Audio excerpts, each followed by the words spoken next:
Cinebois to Cinemen, episode 89. 89. Hope you're well, wherever you are, whatever you're doing. Yep. This week, highest to lowest. Yes. Spike Lee's reimagining of Kurosawa's sort of searing social drama / police procedural. High to low. Oh, no, high and low. High and low. Yeah. High to low. Yeah.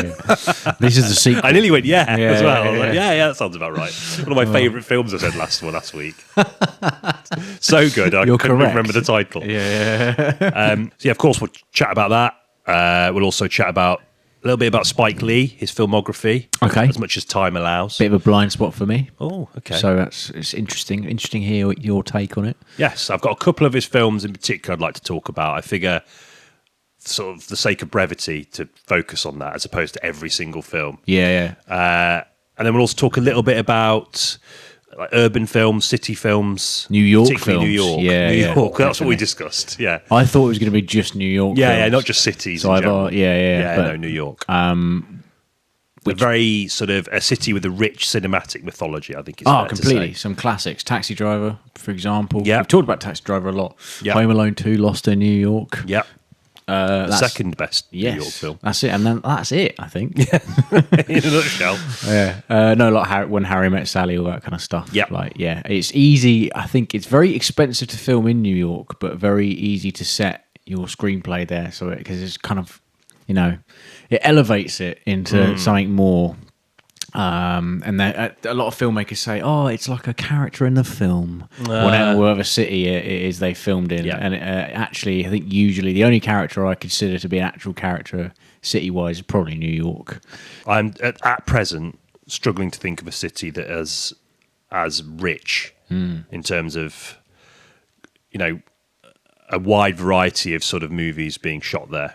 Oh, yeah, no, definitely. Yeah. I'm trying desperately. I mean, LA to an extent, but LA where... would be probably close second. Yeah, and then quite often you see Toronto in loads of films because it's cheap to film there. Yeah, often used as a as a proxy for New York. Yeah, quite often. Yeah. And LA's used as a proxy. Like Phone Booth was set in New York, filmed in LA. Oh right, and okay. A lot of the first Spider-Man as well. The second and third, I think, actually did film in New York City. Good to talk about Spider-Man briefly. Actually, it's representation of New York. Yeah. Looking forward to it. It's obviously a place that's very close to Spike Lee's heart, and a Yeah. lot of his films, the love for that city endures. Definitely. So yeah, Nice. looking forward to talking about that. Me too. A little bit about Kurosawa as well. Yeah. Okay. Yeah. Any excuse to shoehorn him into a conversation? No, actually, not even shoehorning him in. He's got every right to be in this conversation. What remakes? I mean, I know there's that Living film, which apparently is very good. The Bill Nighy one, which is a remake of Akiru. Yeah. About the terminally ill guy, Yeah. right? Yeah. So there's that. There's this. Is there a great deal more of remakes? Direct. I mean, arguably, The Last Duel is a remake of Rashomon in a way. Yeah, But and Hidden Fortress is Star Wars. Oh, yes. Okay. Yeah. But like direct remakes, I think this is. Yeah, there's not thin on many the ground. direct ones Yeah. that But I can think of. influence-wise, it's strange because there's influences everywhere, as we've just said. But like direct remakes is quite unusual. I think given the kind of it brings a sort of sense of pressure, doesn't it? So I'm going to remake an Akira Kurosawa movie. Yeah, that's tough. That's a tough. Particularly for someone like Spike Lee, who's obviously a sort of student of cinema. I think even for someone like him, who's obviously got his own legacy and as one of the great American filmmakers, I think even for him, that's a lot to take on. Yeah. And we'll talk about how that plays out in the film. Okay. Because I have some sort of slight reservations about elements of it. Okay. But also, I think he does some quite interesting things with it as well. So looking forward to that. Me too. And I'm sure you are as well. Questing the cinematic void. So given that, as we said in the intro, New York is a city that has a huge place in Spike Lee's heart, and the fact that a significant portion of his films are set in New York, it felt like a good opportunity to talk about some New York movies. Totally. Yeah. As we said, a city with a rich cinematic mythology. We talked about it a little bit in the context of Taxidriver, maybe a little bit when we talked about Spider-Man, maybe. It would have come up at some point. Yeah. I think it must have done, but I don't think we've dedicated quite as much time to it. No. Yeah, it's like it's one of those places as well. Like it lends itself to a lot of different genres as well. So you've got like the crime thriller, and obviously that's usually set in the '70s when New York was undergoing quite a significant amount of turmoil and like really high crime rates, '70s and '80s kind of thing. But then also it can be a quite sort of smooth-looking, forward-thinking, progressive film. Quite bohemian. Set. Yeah, very much so. And Thinking like film about the rich, film about the poor. Like it's it's sort of all there really. Yeah. Definitely. Sorry, go on. You think about Inside Llewellyn-Davis would be like a kind of example. Oh, of that. I love that. Do you know what I mean? Yeah, or like, or more recently, what's the Bob Dylan film called? Oh, I was about to say Dylan, but it's not called Dylan. It's called.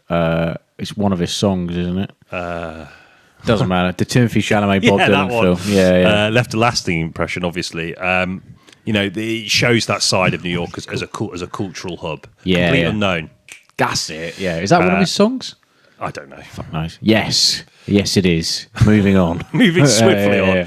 Yeah. No. I think you're right that it can be this setting for kind of like gritty urban crime film. Mm-hmm. It can be a setting for like vast cultural spaces, and as you said, I think prior to us setting up, it is like a cultural melting pot. Yeah, there's so much that New York has given the world. Yep. Through being this kind of space in which filmmakers and artists and musicians have just it just seems like an endless pool of sort of talent that has sort of come from it, and also an endless pool of scumbags as well, which is good for the villainous side of it. Yeah. Well, no, it's just like you got Wall Street as well, and you got like it was arguably the heart of the collapse of the global economy. Yeah. So you have that dynamic as well at play. That's true. Yeah. So it's arty. It's got like a hyper capitalist edge to it. Yeah, totally. See Trump like that he was sort of his domain for a long time. But it's the point is, I think it just has everything, and it's like so rich in terms of like a potential story. I think, and Inside Llewellyn-Davis is an excellent example of that. I think it's focusing more on the bohemian side of things and the kind of low underground music scenes that can emerge from New York, and the people that inhabit that, and the people that go and see those kinds of things. And yeah, oh man, that film, stylistically speaking, is just it's beautiful. Great. Fantastic, yeah. Like I was thinking the other day I'd like to rewatch it because it's been a long time. I think I've only seen it the once, actually. Yeah, just a good example of filmmakers embracing digital cinematography and actually kind of using the weird softness you get to their advantage, not kind of being Luddites, I suppose, kind of moving forward with it. And you get this sort of very pastel-y looking, very somber but interesting and vibrant in its core film. Yeah. Love it. One of the best Coen Brothers films, I think. Certainly one of the best recent ones. Yeah, one of the best recent ones, I should probably say. I might have said different in our Coen Brothers episode. Oh, yeah. I don't remember what we talked about in that one. Coen Brothers, probably. Yeah, that'll do it. Yeah, that's the one. No, I think you're right. That's something I've not really considered, rather foolishly. That there's so much scope for different kinds of stories, and there's almost like a fairy tale element to that as well in itself. That kind of rags to riches sort of thing. Yeah, definitely. Yeah. Which a lot of kind of that kind of capitalist film sort of would benefit from, right? Yeah. If you kind of like toil, then you'll get there. But there's also, like you say, that side of that sort of the scumbaggery of it all. Is that a term? Word? Yeah, it is now. Yeah, it is now. I like that. I kind of completely forgot that Wall Street was situated in New York. I know. Yeah, I think it's because it's easier to kind of focus on New York as like the Tribeca New York, isn't it? Like, and certainly when I went there, the impression I got largely was that this is a town full of artists, kind of thing. That's what it wants to give off, I think, and that's what it positions itself as a kind of cultural hub. But again, it's very three-dimensional. Have you been actually? No. Oh man, it is amazing. I didn't mean to say no, I'd never go. No, it's horrible. Yeah, it's great actually. My favourite city I've visited in New York. I've just realised. Sorry to the people who took me to Chicago. I really enjoyed Chicago as well. But New York is unmatched, I think. Is that in part because of the films you've watched? Yeah. Because I often think that about the way I think we talk about this quite a bit, but the ideas that you have about a place A lot of it's informed by the culture that you've ingested over a period of time. Yeah, that's And true. how you think about it. And because when I think about New York, I do think about it in that kind of, in the way in which all the films I've seen, that kind of, I guess that kind of the sleaze of the streets at night time, courtesy of films like Taxi Driver, or less sort of fancifully portrayed, which is quite difficult given Taxi Driver's bleakness. But like the Paul Kersey, what films are they? Deathwish. Yeah, films like Deathwish, right? Yeah. Like that's yeah. French Connection. yeah, Is that New York? yes, Yes, it is. The first one is. yeah. Yeah. There's an amazing chase sequence through New York. That's right. Yeah. Closed the whole road off. The train. Again, the subway system features in a lot of. I mean, even like Spiderman. Well, it's like an 3. arterial network, isn't it? It connects the whole Yeah. city, and I think that's a good, I guess, kind of thematic metaphor. Yeah. It can be leaned into quite heavily, and it's leaned into, in highest to lowest. Highest to lowest is, yeah. And actually, Collateral's LA, isn't it? But there's a similar vibe there with the train thing at the end. Collateral's definitely Los Angeles, isn't it? Which is a shame. Could have been think so. New York, I think. Just do films that could have been in Could have been New York, yeah. Dead Man's Shoes. Yes. Imagine that. It'd be quite shit, actually, thinking about it. I think Dead Man's Shoes, the setting of that lends itself to, Yeah, it's all part of it, isn't it? It's, the obviously. But like, it's funny that you mentioned that film. I know we weren't meant to talk about it, but the setting of that is integral to the story, really, isn't it? And it's almost like the characters have grown out of the earth that this place is, and quite in the same way a lot of New York set films have that same idea. It's either like fish out of water, or it's characters who are part of the furniture, highest to lowest, do the right thing as well, and like even arguably like Spider-Man, all of the characters are sort of New York centric, aren't they? There's never really, it's like it's its own planet. Yes, I'd which say. I think you feel in a lot of major cities. I mean, like even in London, you feel like it's this self-contained world that's so separate and so different to every other major city in England. Which it is to an extent. Yeah, Like, I I think think London, if you go there, it doesn't feel like England, really. It feels different to the rest of England, blighty. And there's just something, there's something about cities which invite that in, I think. I think it's interesting in the case of New York when we think about the kind of diversity of the city, and obviously, famously, New York was the first stop, wasn't it, for a lot of immigrants who came over in the kind of brutalists, in the early 1900s and further beyond. forward, So I guess that sort of vibrancy which Spike Lee celebrates so readily in his films, and also kind of explores, not critically, but he explores it, with a kind of honest approach, that there are going to be difficulties when different cultures with different ideas about certain things come share together. the same space. Yeah, and small space as well, ultimately. Yeah. And obviously that can lead to some particularly reprehensible behaviours, which he's not afraid to explore, especially given the context of American history and Western attitudes towards race. Yeah. Yeah, definitely. But I mean, broadly speaking, when I think about highest to lowest particularly,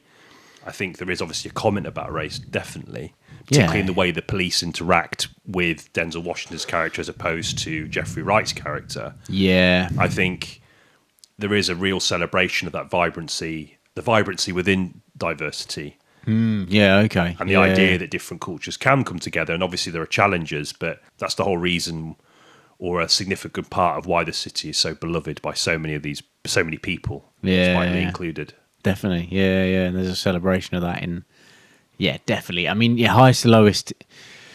It celebrates the idea of. I mean, actually, in a way, I think it's very sort of pro-American dream, right? And that it kind of, the central character has made it, and he's made a fortune, and he's made an empire, and it's that the threatening of that which kickstarts the plot, basically.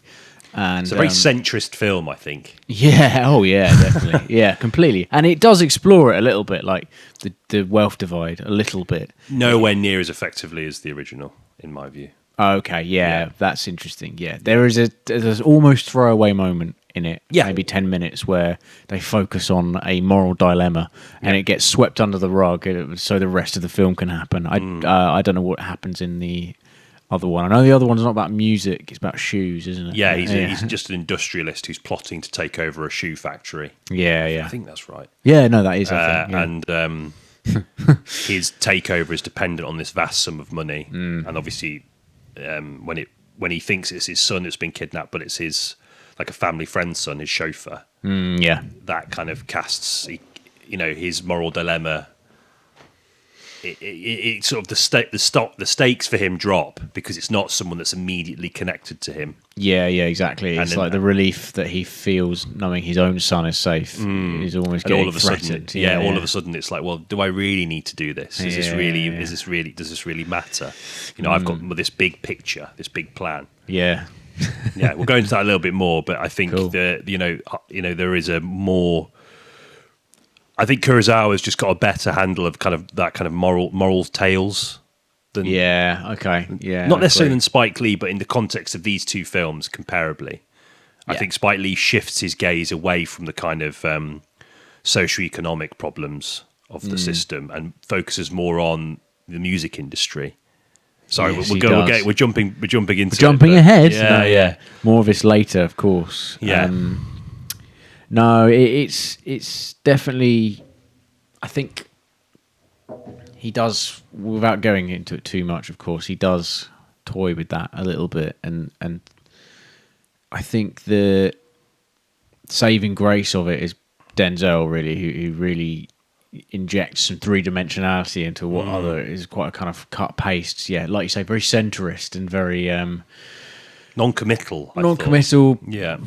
Capitalism is king in that. Well, it's not that it's king necessarily. I felt it was more that it's not great, but you can still make a living out of it. Yeah, and if can you still play be it, all right. If it's you almost play like he's the game. played it. Yeah, he's but he's better played it than too it. much, and it's almost like capitalism's gone too far now. Like he made his millions through music, but he was passionate about music, and there's a very sort of deliberate conversation in the film about how like the modern landscape of the music industry, because of innovations like the digitization of all media, has kind of made I think it's kind of eroded the connection that that music has with its roots in these urban spaces, which I think there is, and also the looming spectre of AI as well. That's something there's a line. Yeah, there's a few lines about that, which is kind of like, bit throwaway, but fine. Massively throwaway, I thought. But there is a sort of idea that that kind of flows throughout the film, that this kind of like these kind of technological innovations are, they're kind of, it's not so much about the connection to a place anymore as it is about kind of like a brand and things that make it increasingly less and less about the actual music itself. Yeah. We are jumping way ahead. I know, it's hard not to talk about it because it's quite a rich thing to tap into. Sorry, let's talk about other New York films briefly. King Kong, Annie Hall. I don't know, Just going to reel them off. I've got a list here, by the way. Those of us listening and watching on YouTube will be able to see my eyes sort of darting down to my phone.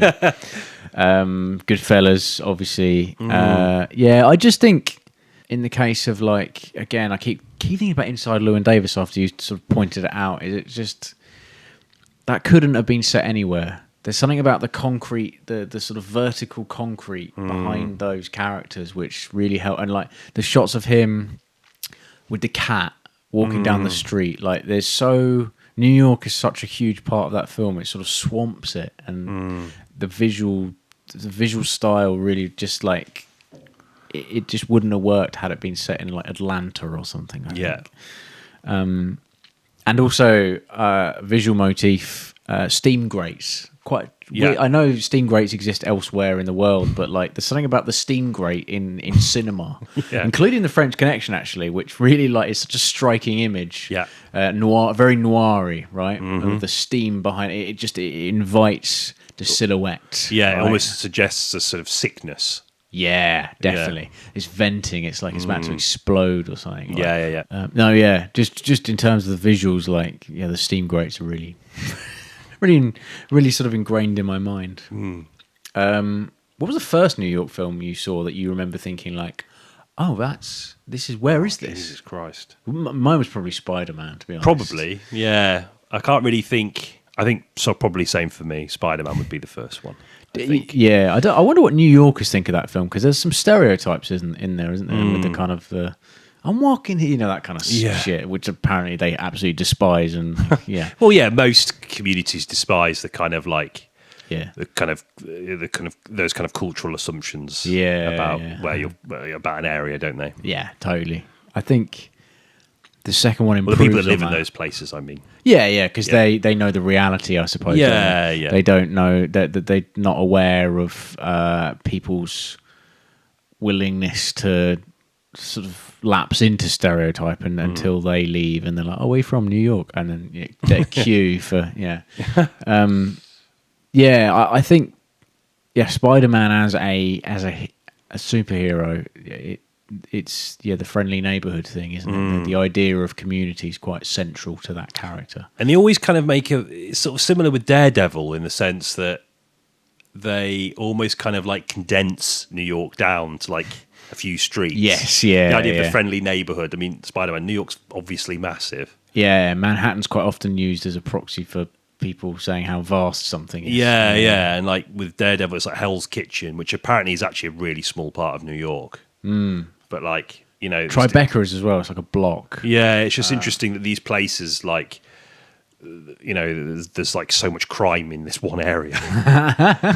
yeah. It's one particular sort of. It's like in Batman and Batman Begins. It's the Narrows, isn't it? It's just like that. It's just like there's the seedy bit. Yeah. There's always a seedy bit to every city, but it's funny how it's like an underpass, isn't it? In Batman Begins, that's pretty much. Well, it's it. interesting you mentioned Batman because it's like a lot of superheroes, or the big ones anyway, they have like a city that's a big part of who they are. Yeah. And it's interesting that in the case of Spider-Man, he's one of the few that is an actual city. That's true, actually. Yeah, Gotham, Metropolis. Yeah. Even Didcot. Didcot. Yeah, for Mr. What's his? I'm not carrying this on. I can't think of anything good. Yeah. Sorry, I put you in a situation there. No, we haven't planned for this. No. Spike Lee. Then, what do you think about him generally? Because I don't know. I haven't seen a lot of his films. I've seen BlackkKklansman. I saw Do the Right Thing a long time ago.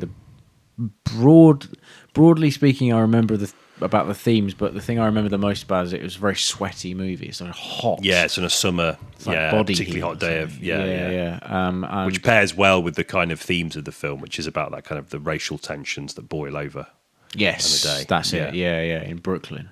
Yeah. I remember because obviously BlackkKklansman was 2018 or something. I remember a lot more about that. And I remember it being quite conventional right up until the end, when there's sort of some archives, some like stock footage, which sort of hammered the point home. And a very entertaining sort of police procedural, an undercover cop infiltrating white supremacists. Like a really, I mean, a kind of, in terms of storytelling, it is a bit of a dream, really, and it's just very well written. I just remember it being, but quite conventional. I thought, generally speaking, he can do conventional. Yeah. Sometimes to his detriment. I mean, he's done a lot of his filmography is like it's landmark American films. You know what I mean? Like Do the Right Thing is probably his most famous one, but there are so many like He Got Game and Crooklyn.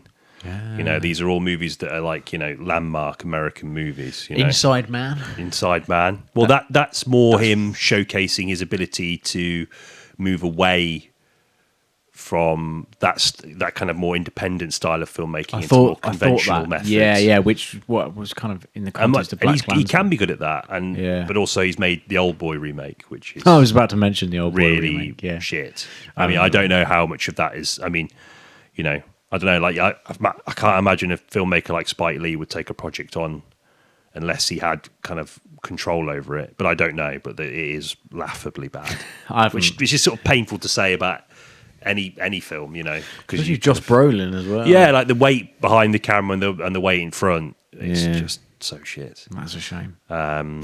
So obviously, there's that side, which I guess it just shows that how all-encompassing the worst parts of the industry can be, that even a great filmmaker like Spike Lee can be sucked up by it and chewed up and spat out a little bit. That's a shame. But I think he's a really diverse filmmaker. I think more diverse than people give him credit for. Okay. I think he can approach a lot of different subject matter or genre, and there is a consistency of subject matter. That's what I meant to say. Okay, yeah. Like I was thinking about what some of his most striking New York films, and actually one of my favourite films of his is 25th Hour, which is often like viewed as the kind of like underappreciated Spike Lee film, because it's a film. It's obviously like all of his films. Well, the vast majority set in New York, but just after 9/11. Right. Okay. So obviously 9/11 had a huge impact on the way the industry. Yeah, represented the city. Yeah, not just New York, but themes and ideas that were sort of popular at the time. A lot of films were drastically changed or shelved or whatever because of 9/11, because of concerns that this massive event, which obviously the impact of which is still felt today, but back then it was so raw, and I think there was a lot of panic in Hollywood that ideologically, that some of these films would be too close to the bone. Yes, okay. And I think it's interesting, particularly in the case of 25th Hour.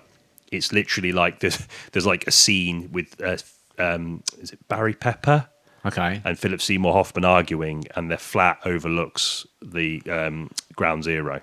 Really? Do you see apartment, sorry. So and then it cuts to Ground Zero, and like the sort of like they're still obviously cleaning up the debris of all the sort of collapsed buildings. Oh, so it was filmed post 9/11. Yeah.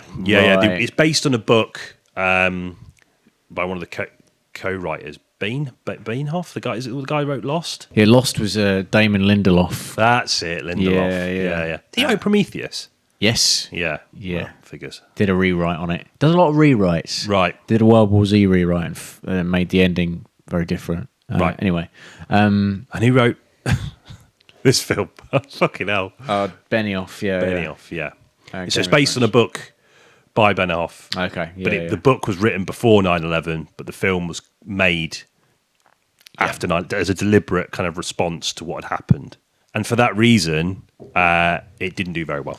Oh, okay. That's a shame. It was I think too raw, too close to the bone? for a lot of American people to watch. And I think I watched an interview with him recently, and he said that that's a film that he thinks as time goes on, people will appreciate the film a lot more. And I think he's absolutely spot on with that. Because it is a film that's kind of predominantly it's about Edward Norton's character is about to serve. I think it's like an 11-year prison sentence for drug dealing. Right. And he's got one more day of freedom before he gets driven to prison. Okay. And it's him just basically going around the city, seeing childhood friends, his partner, his dad, and sort of like tying up loose ends regarding his sort of imprisonment or the kind of the capture by police and his imprisonment, and also just knocking his friendships on the head a little bit and trying to find some closure.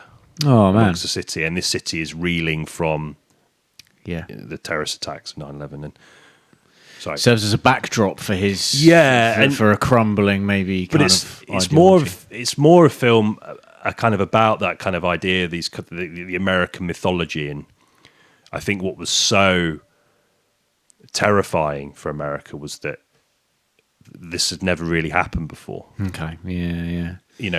An act like this is just inconceivable to Americans. It was, because of the narratives that they've spent the last, I don't know, I'm hesitant to put a number on with any degree of accuracy, but the last sort of several decades, this idea of this all-powerful nation, no one can harm America. Especially the cities. Yeah, especially cities. Invulnerable, impenetrable. Exactly, yeah. And also the fact that,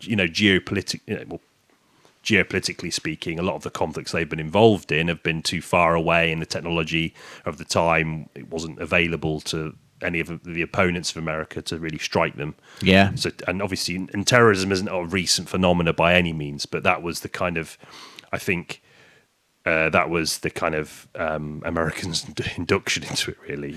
In a way that was as widespread and visceral as that. I don't think anything had even come close. No. And I think it wasn't just obviously an act of violence and terror that fell upon the city. It was an act of attack on American strength and the mythology around that. And it was almost like the collapse of that mythology and the collapse of all of these value systems that were kind of held in place by that. So I think you've got all that in the background that's going on.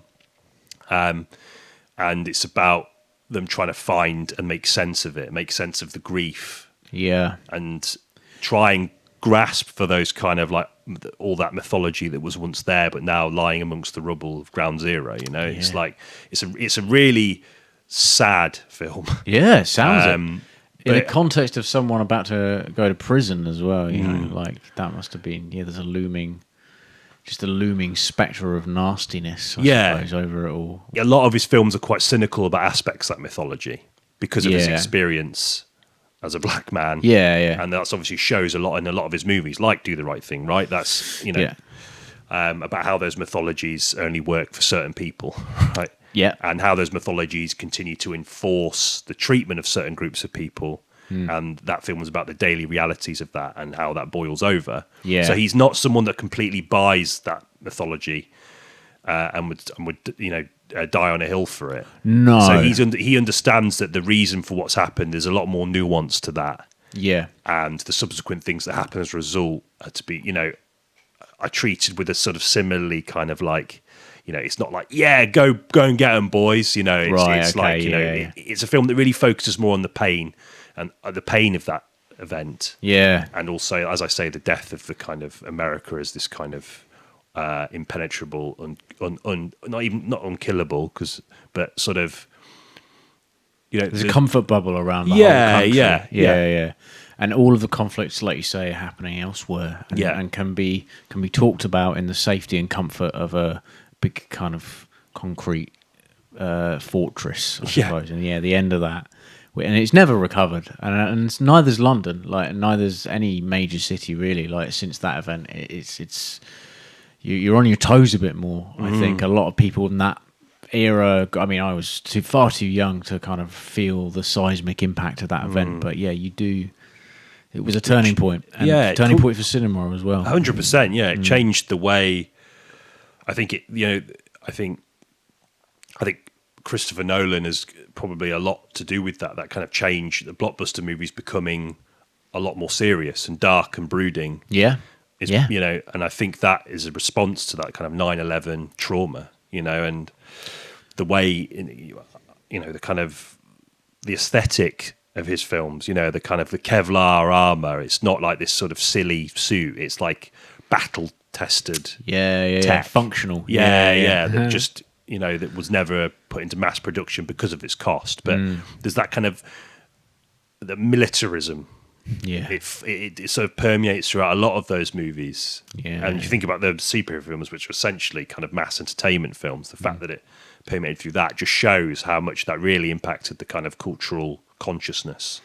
Yeah, I mean, not just America, but the West more broadly. Totally. Yeah, I mean, there's a bit in Spider-Man. Obviously, Spider-Man was filmed before 9/11. The towers were painted out with a lot of the shots, and there's a bit in it which is really obviously inserted afterwards. It's just a guy saying like, "You mess with one of us, you mess with all of us," like throwing stuff at the Green Goblin as a kind of like knee-jerky response to this like tragic event. And also the way it was marketed as well was changed, because before there was a trailer of a helicopter getting caught in a web between the two towers, right? And that you can still find it, it's still online, but obviously they pulled that.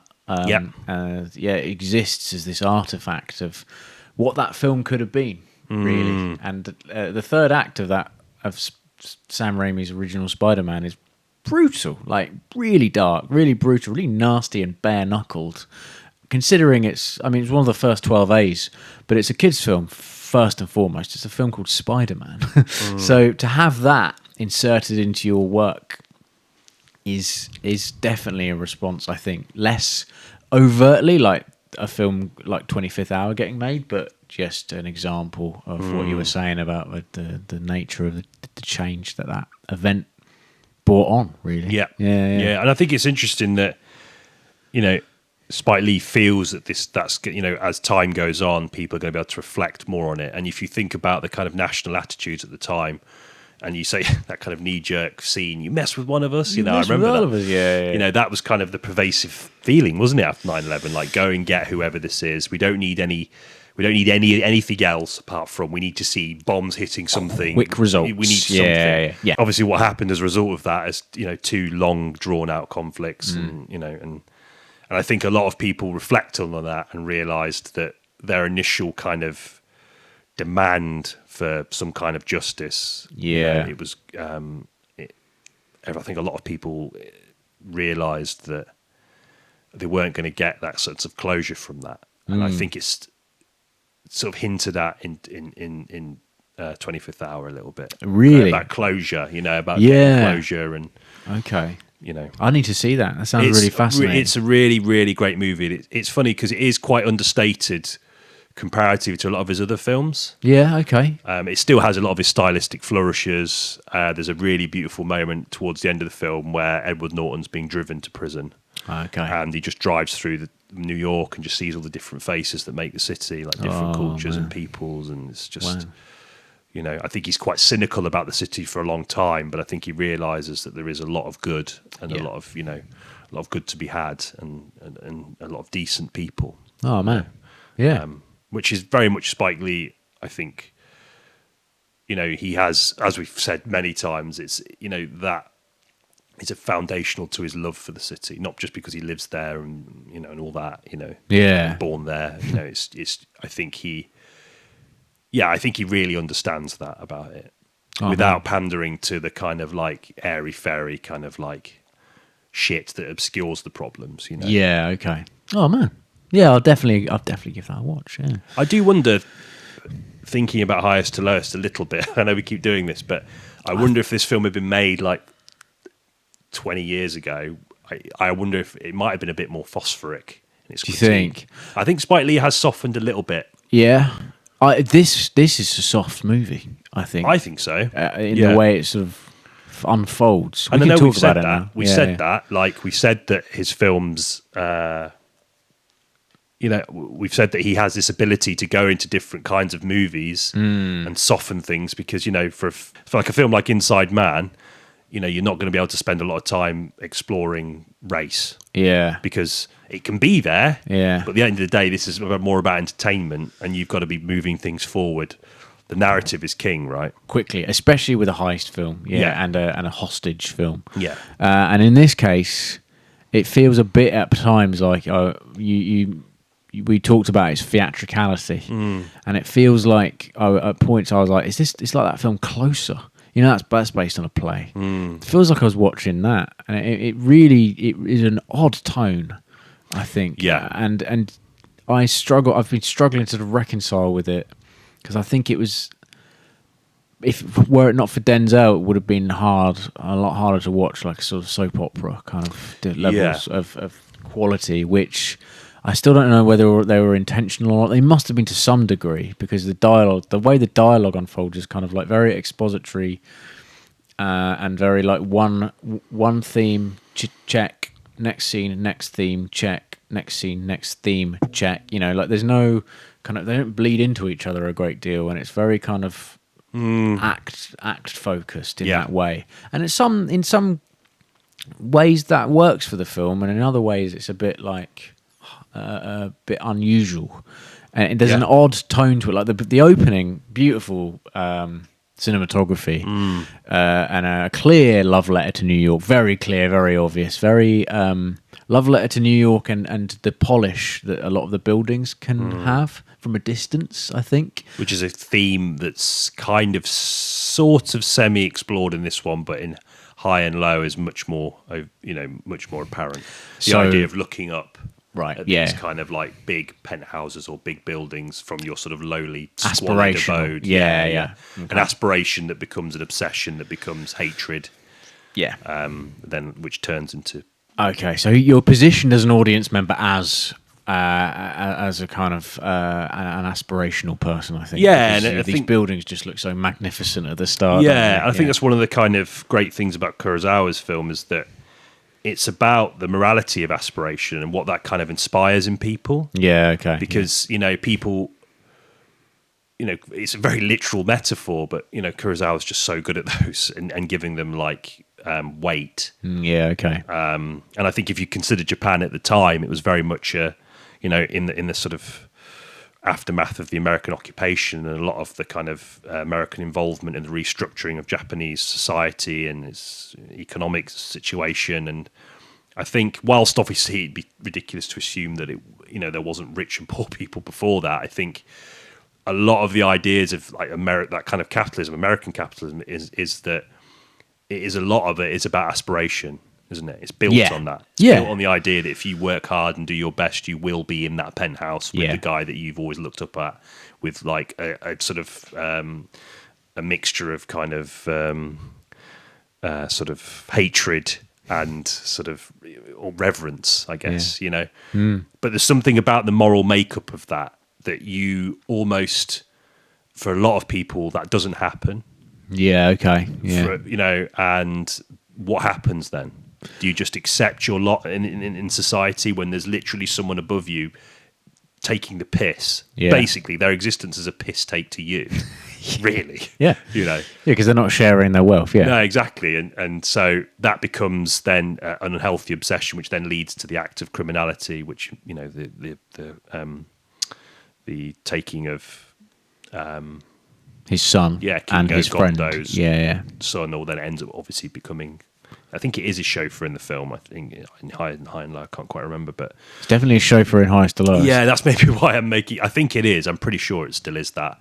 It'd be a weird, slightly fairly bizarre thing to change, really, if it wasn't. But I just think there's something about the sickness. There's a sickness in that aspiration, in that you're prepared to do things.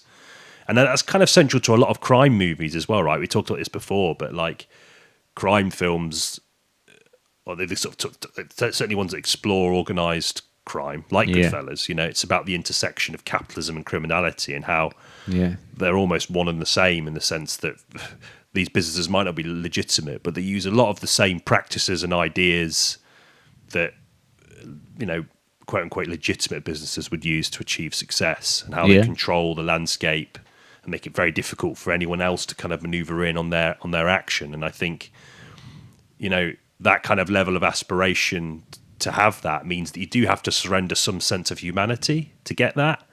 Yeah. And I guess that's something that's only fueled by the fact that you are, you're not, the knowledge that you're never going to get there. You're never going to be Kingo Gondo. You're just not. So how else am I going to get there without having to like slave away quickly? You're gonna turn against them. Yeah. So it's I guess they kidnap their children. Exactly, which is it's the it's the quick escape that exists in presumably both films. What's interesting about Highest to Lowest is there's a mixture of admiration and jealousy with regards to the kidnapper, who admires his position in the music industry and wants to meet him and wants to show him his talent, of which he has a lot, by the way. And there's a great sort of rap battle in the film where he showcases it. Yeah, I love it. Such a magical moment. And it's like it's a play on from the original, because the original, there's a scene which they end up doing in Highest to Lowest, which is kind of like emblematic of why I think the film really struggles to move away from it and be consistently good. Okay, yeah. Because like there's that rap battle scene, and you can see Denzel's reflection with A$AP Rocky on the other side. And I was like, that is such a smart way to bring this, because there's a scene right at the end of High and Low. King Ogondo's on one side of the interrogation, or the glass, yes, and then he's on the other, and the reflection, it's like mapped onto his face. It's very overt visual metaphor, but beautifully done, and obviously carried by Toshiro Mifune's, who's just of course one of the greats.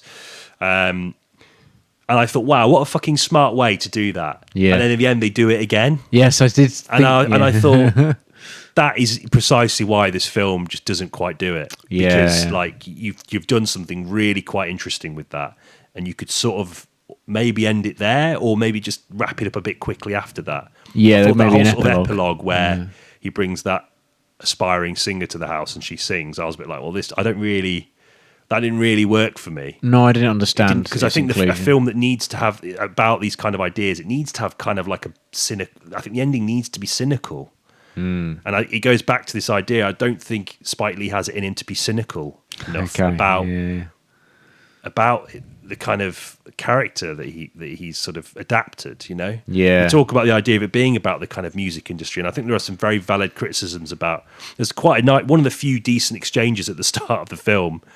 Or the sort of, getting, in that kind of melodramatic first half. Yeah. Is her saying that you used to walk home listening to music and you'd be excited. You never do that anymore. That's nice. And that That's was one a of nice the great line lines. of dialogue. Yeah. And it's so, it kind of cements some of the better elements of that transition away from the kind of sickness of capitalism in the kind of like, very overt, the kind of moral sense, the aspirational sense, and situating it in the music industry. Yeah. I think that kind of worked initially. The idea that he was this savior for kind of black music and for Up and coming artists, he yeah. would like take them and sort of protect them and unleash them upon the world, and they would showcase that kind of culture to the world. Yeah. And that was all born from a love for music, which in this digital age, as we said before, is dead. And it's more about a business for him. Yeah. And the film starts with him wanting to leave it, and then he wants to keep it to kind of to try and challenge what has happened. This idea about brand, this idea about social media and all this kind of stuff, that almost taking over and being more important than talent or a connection to your home and your roots. Yeah. Which is so, I think, so foundational, so important to like authentic culture. Yeah. And it's no mistake that the film, as the film moves into New York, focuses on that Puerto Rican festival, which is an example of kind of like homegrown culture in a different setting, but it's their home, and they're bringing that culture, and it's there, and bringing it's their vibrant, music, and their music yeah. is a big part of them. The best in this moment. sort of shared space, and it's no mistake that is in the film quite a lot, because I think it mirrors against the idea of what Denzel Washington's character has to endure as a result of being a kind of music mogul in the modern age. Okay. Yeah, I think there's a bit in it also where one of the police officers is trying to resist the Puerto Rican. Yeah. And they're not having any of it. And he was comically overplayed, that guy. I know, yeah. And the way he plays him as well is just like It's just like soapy. Again, it's back to that it's so soapy odd. thing. Yeah. But there's a visual thing there about the kind of not battering ram, that's the wrong term, in a more positive sense, this march and this celebration of a culture which is halfway across the world in its origin just being unstoppable. I quite like that it's in it amazing, as well. yeah. But hampered by the bumbling nature of the cop in it. And although interesting visual metaphor, if not effectively applied in terms of performance, as you say, it's like they're trying to celebrate this, and there's just him just ploughing through it. This kind of ignorant white police officer. To the police officer, this is a kind of like, get rid of it. Yeah, it's in the he's way. like, no, what are you doing? Yeah, like you This are isn't stopping me important anymore. from solving a crime. But then, in the eyes of the community, they're like, what are you doing? Yeah. You're like, there's like hundreds of us, and there's one of you, and there is nothing you can do, like lawfully or not, to ruin our fun. Yeah, I love that. Ruin our expression of our culture. Yeah, Yeah. good little moment, I think. Yeah, great. I think the one of the weird issues I had with this film was its use of modernity, and I think a lot of filmmakers, especially older filmmakers, they don't quite understand the sort of emerging technology, and therefore its portrayal in the film is quite stilted and not very very kind of throwaway. Like there's iPads in it, there's phones in it, there's dialogue in it which is like, it calls it IG, Instagram, of course. And those exchanges and those sort of inclusions of this technology, I thought were badly done. I didn't really enjoy any of it at all. It could have been set 10 years ago. I would have almost been better, I think, for me. There's just iPads and stuff in it, and I'm like, Is it just annoying though because it's Is that kind of like a frustration with the technology itself? Or, No, it's the Or is way it it's done. when it's applied, it's written. Yeah, like Yeah. I'm not saying that you hate iPads. I do hate iPads. No, I love iPads. I've got 6 iPads. I don't have 6 iPads. Don't look me up. There's Nothing. You don't know where I live anyway. Yeah. Somewhere in the southwest. Yeah. Southwest of which country? Yeah. Well, there you go. Yeah. No, I just think for me, it makes me uncomfortable seeing it on the Right. screen. Is it not though? Could you not make an argument that it's kind of framed like that because it's from Denzel Washington's perspective that he doesn't understand it? Maybe. Because I know what you mean. I know in films like IG. Yeah. It is. It's cringy. Yeah. Cringy is a good word for it. I guess given the context of the fact, because Because he doesn't understand it. No. right? I know what you're saying. It is that he is trying to resist it. He's kind of not. for him, that's emblematic of everything that's going wrong with the industry. Yeah, the industry and his business is being taken over, and yeah, I can see how maybe in that sense it's not Spike Lee not understanding it and not being forward thinking about it. It's maybe the character. Yeah, I think he's speaking through that, isn't he? Yeah. I think it's a comment on the music industry in the film, but it's certainly a comment about culture more broadly. Okay, yeah, I yeah. think. I thought it's just weird. It's an odd. Yeah, I know. It's like- I do know what you mean. Yeah. It's all over socials. Can you stop saying that? Nobody says that. They don't say socials. Maybe they do in New York. Oh, maybe they do. I fucking hope not. I hate it. It's grating. Socials. Anyway. It's I fine. mean, perhaps it would have been more palatable had the first half of the film not been so kind of sterile. yeah. And Shot like a soap. like a TV pilot. Yeah. And acted like one as well, apart from Denzel, who just And is maybe Jeffrey a bit Wright. effortless. Yeah, Jeffrey Wright's character is indicative of King's link to his past, I think. Yeah. And I think he needs to be a bit more sort of 3-dimensional. But like his wife, even his son, and his son's friends, The acting was it's not great, isn't it? And it's never a nice thing to say, that kind of thing. But Yeah. I really, Denzel's so fucking good, and that probably makes everyone else who isn't great look worse. Yeah. But yeah, I think you're right. I mean, I was thinking when I came out of the screening, obviously in High and Low, the original to keep going, and but to go back to that, the first half of that film is basically like a play. Yeah, okay. So he's taken the idea of a play and he's turned it more into what feels like a soap opera. Yeah. Not a Now, good one. the American soap opera is very different to the English soap. Yes, the English soap's gritty. Your tea, David. Don't punch me. Yeah. All that sort of shit. Like, you about 12,000 pub pumps. Yeah, in each shot. yeah. Yeah. Whereas American soaps are more fanciful and escapist in their intention There's a and in their glow. construction. Yeah. So, given that the film is about this kind of aspiration, it kind of felt weird, like Dallas adjacent. Do you know what I Okay, mean? That kind of like yeah. this portrayal, but then slowly undermining it with Denzel's character's kind of internal moral wranglings about what should he do. Yeah. But if it's deliberate, it's an interesting choice. If it's not, it's shit. Yeah. So and I couldn't quite work out. No, it doesn't Either go. or. It doesn't go whole hog like Mulholland Drive, where you're like, No. I know exactly what you're doing here. Yeah. It's so idealistic and it's so in your face. You're like, there's no way this isn't a choice. But Yeah. in this one, it's like, is this a choice? I'm not sure. Yeah. I don't quite know what you're. Yeah. I'm gonna go with it because it keeps you engaged. To be fair, the kidnapping plot at a very It's not. base Yeah, level. it's keeps not you bad engaged. enough to be like I can't Yeah. stomach it. It's just like it's just odd. It's just really, really weird. Odd and a bit plastic. Yeah, which again could be deliberate. Maybe it is. Maybe I do. Yeah. Again, it might warrant a rewatch Because I remember we were because we saw it separately. Yeah. And we obviously send each other lengthy voice messages with our sort of initial thaughts after we come out, which I always quite like. That. No, That's quite yeah. sweet. I always quite look forward to it. Yeah. What do you think? I'm in the toilet. No. But I remember I sort of came out thinking that like I was really racking my brains. Is this like a really kind of like ballsy? Because like how Verhoeven like with like Showgirls, which everyone criticised Showgirls for something quite similar. Like it was like quite sort of soapy and over the top.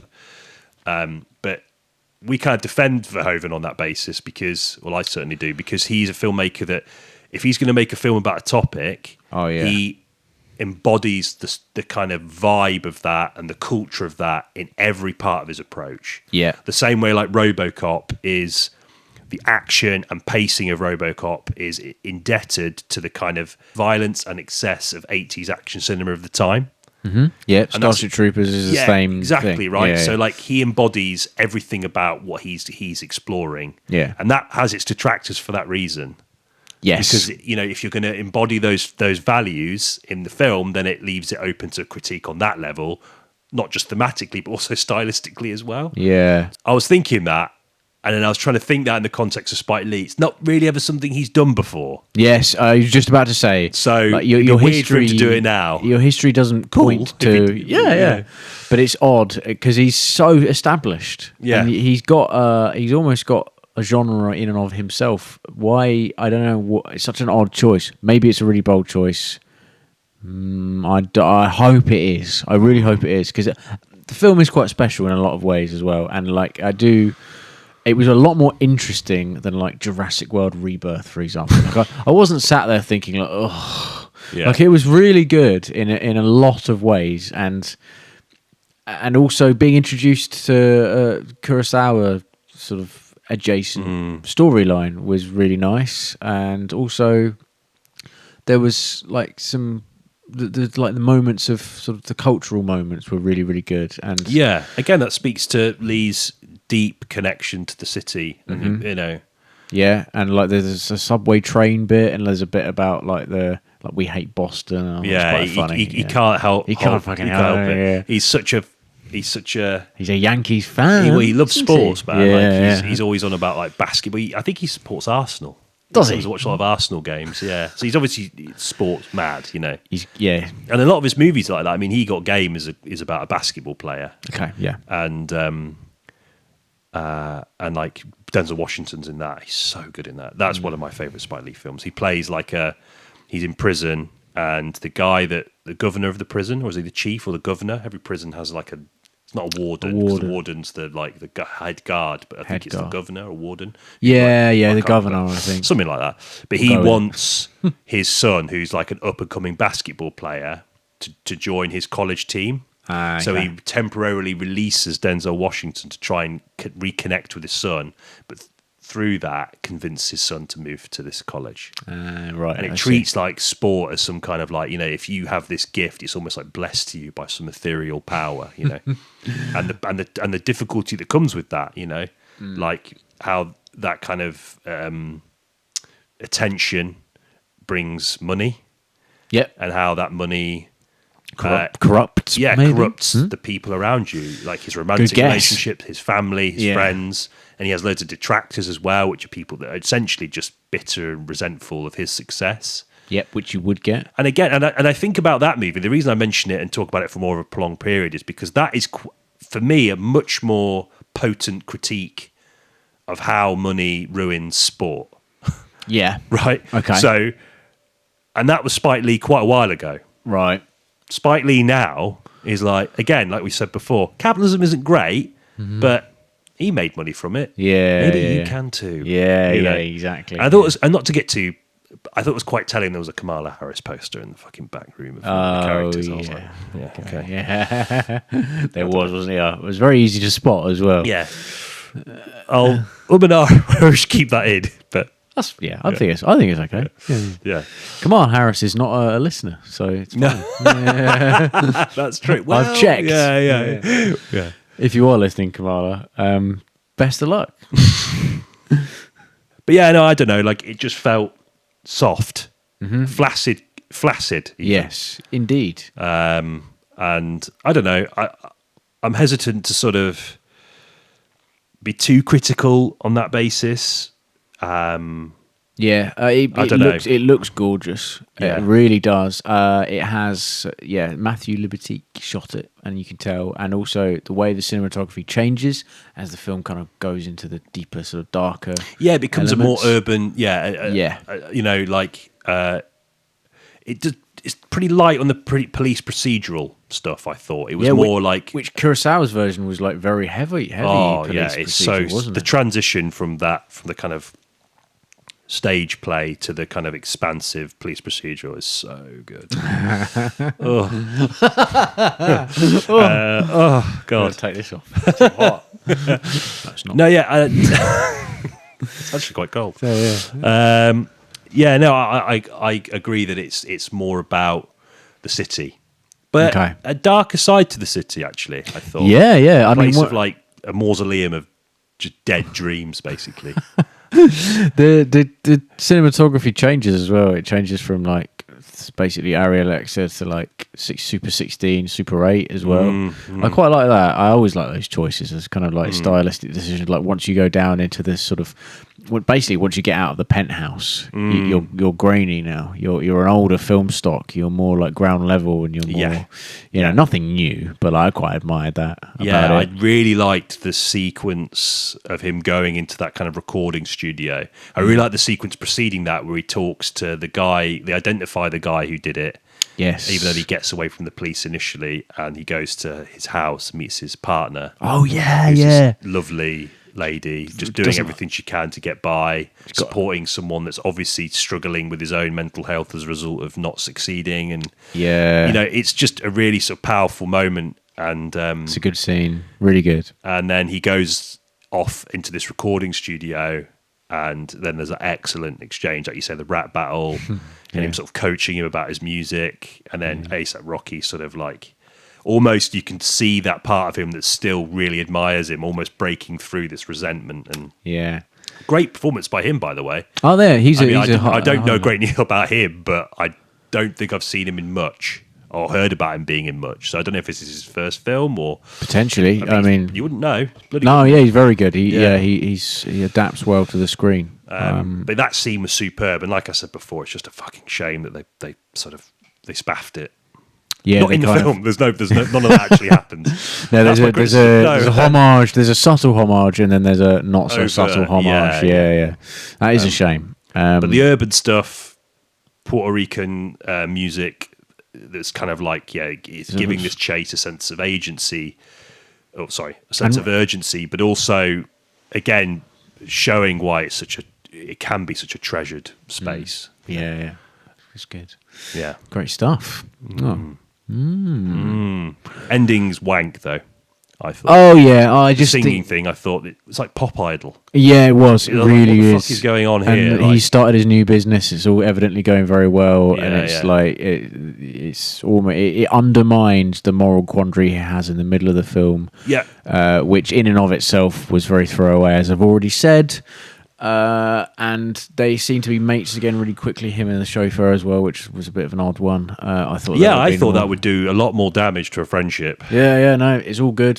Swept under the rug next. And then it just kind of leaves you feeling a bit confused as to what the overall arching message of the film was, considering BlackkKklansman did it so brilliantly as well, and so Spike Lee clearly capable of hitting a home run, as it were. This doesn't really do that. I was trying to think about it in the context of his cynicism about the technological innovations that have transformed culture so drastically, and I think him taking back control and having a smaller studio, a smaller company, is perhaps his way of saying that, like, it's got to family business. You've got to separate from the kind of media mogul landscape and look. Don't set it in the penthouse then. No. Yeah, exactly. Yeah, exactly that. He's undermining it. Yeah. Because I was trying desperately. I was like, there's got to be something going. Because I don't know. Yeah, it just felt a bit toothless. Yeah. And then she's singing, and I think she's.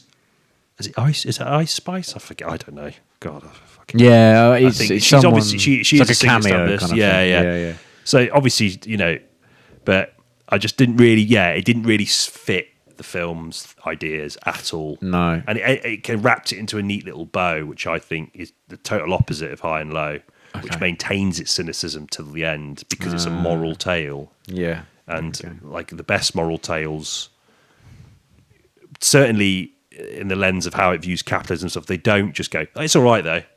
Okay, yeah. Don't worry about it too much. It's all fine. It's fine. Don't overthink it. The characters have moved on, so you should too. Yeah. End credits. Oh, yeah. Interesting. Yeah. Should we outro? Yeah. Yeah. Questing the cinematic void. There we have it then. Highest to lowest. Not a sequel to a Kurosawa's film. No. It does have the number 2 in it. Don't be fooled. And also the ending felt like the ending of Shrek, where there's this big sing-along. And it was great and delightful. Move on. Shrek in New York, essentially. Yeah, that would be... Maybe that's what Shrek 5 is going to be. We simply must do Shrek 5. Maybe do that a double bill. That's coming soon, isn't it? It is, yeah. It's weirdly... I mean, Shrek's always been really weirdly, like, prescient. And I don't know. Anyway, we're not doing Shrek 5 next week. What are we doing? We're doing One Battle After Another. Yes. Heavily marketed. Paul Thomas Anderson's by far most expensive film. DiCaprio getting 25 million as per usual. And apparently it's amazing. And I don't really know a great deal else other than it has a sort of revolution-centric movie. Loosely based. Oh, it's a Pynchon novel, isn't it? Taken from Vineland, which I haven't read. I've read a couple of Pynchon novels, but it's the one I haven't read. I was tempted to see if I could try and squeeze it in, but I'm seeing it on Saturday, so it'd be quite a tough ask to read up that whole novel, but in like 2 days. Forget it. I read it. I tried to read a page of Alfie's copy of Gravity's Rainbow. I was like, nah. Yeah, I think Gravity's Rainbow is more... It's a dense... It's a novel that that's the one he's testing you with. It's Finnegan's Wake levels of like bizarreness. Okay, fair enough. Yeah. But I love Pynchon, what I've read, and I think Paul Thomas Anderson. I mean, I know Inherent Vice, his first version Pynchon of adaptation, is contentious. I think a lot of people really don't like it. I was on the side of somebody who really liked it. Okay, cool. I do love Paul Thomas Anderson a lot. So do I. So yeah, I think it's exciting because I don't think we've talked about him a huge amount. Obviously, we've talked about Boogie Nights probably and Punch Drunk Love, which we've staved away from doing an episode dedicated to him, and I remember which is there being a reason. given how much we both love him. Yeah, I'm really excited to talk about it. I cannot wait for this film. Yeah, I didn't really have. It's strange. I have been excited for it, but it's only like the last few days it's really built up in my mind. I'm like, okay. So can't wait. A lot of people on socials saying that it doesn't feel like 3 hours. So good stuff. Is it 3 hours? It is 3 hours long. Sorry wow, okay. but it's one of them. Apparently, it zips by like Boogie Nights. Exactly like Boogie Nights. Yeah. And actually, a lot of his films, like There Will Be Bloods, around that, and that is like just sit down and like let it wash over you kind of thing. He's talented in that way. I think he's one of the few filmmakers where I'm like, okay, you're allowed a 3 hour one. 100%. I think the beauty of his films is that they're obviously kind of adjacent to a lot of genres, and that comes with expectations. But the way he plays with those expectations is so special, and reminds me of a lot of kind of filmmakers of like the New Hollywood era.